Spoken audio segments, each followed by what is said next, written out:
Hello नमस्कार दोस्तों, मैं डॉक्टर अरुण सिंह। मैं गैस्ट्रोएंटरोलॉजिस्ट हूँ बंसल हॉस्पिटल भोपाल में। तो आज हम बात करेंगे जो दस्त है, अंग्रेजी में जिसको डायरिया बोलते हैं, उसके बारे में।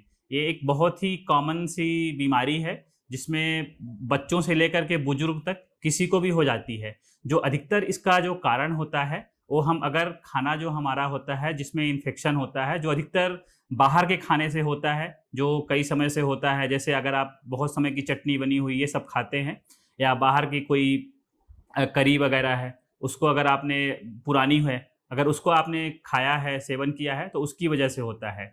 जो अधिकतर देखा गया है कि दस्त का जो सबसे बड़ा कारण है उसका कारण वायरस होता है, अधिकतर में 70 से 80%, और 20 से 25% केसेस में बैक्टीरिया की वजह से होता है। परंतु हमारे पास जब मरीज आते हैं तो हम देखते हैं कि लोग अधिकतर एंटीबायोटिक लेके आते हैं, जबकि वायरस की वजह से अगर दस्त हुआ है तो उसमें एंटीबायोटिक का कोई रोल नहीं होता है। और इसीलिए अधिकतर दस्त अगर आप नोटिस करेंगे तो 24 से 36 घंटे में अपने आप ठीक हो जाता है। तो इसलिए उसमें आपको बहुत सारी कोई बड़ी भारी भरकम दवाई लेने की ज़रूरत नहीं है।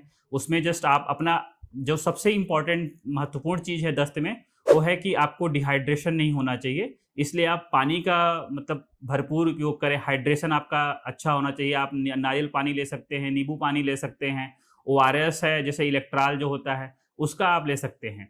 अगर आपको दस्त जब 48 घंटे से ज़्यादा हो जाए, उस कंडीशन में हम एंटीबायोटिक का यूज़ करते हैं। लेकिन मैं सलाह आपको दूंगा कि फिर भी आप एंटीबायोटिक अपने से ना लें, और अगर आपको 36 से 48 घंटे हो गए हैं तो किसी चिकित्सक के पास जाएं, और अगर वो बोलें तो ही आपको लेना है। इनफैक्ट अगर आप जल्दी जा रहे हैं डॉक्टर के पास तो मैं तो आपको सलाह दूंगा कि आप डॉक्टर से भी, अगर कोई आपको एंटीबायोटिक प्रिस्क्राइब भी करता है तो आप उनसे पूछिए कि सर एंटीबायोटिक क्यों दे रहे हैं आप, आपको क्या लग रहा है। क्योंकि ये हमने देखा है कि एंटीबायोटिक अगर कोई बहुत ज़्यादा यूज़ करता है तो उसके अलग साइड इफेक्ट होते हैं, जो आपको लंबे समय के बाद कुछ न कुछ परेशानियां, जैसे हमारे पास लोग कई सारे आईबीएस, गैस, ये सब लेकर आते हैं। तो इसका जो सबसे बड़ा कारण है ओवर यूज ऑफ मतलब एंटीबायोटिक का बहुत ज़्यादा यूज़ करना।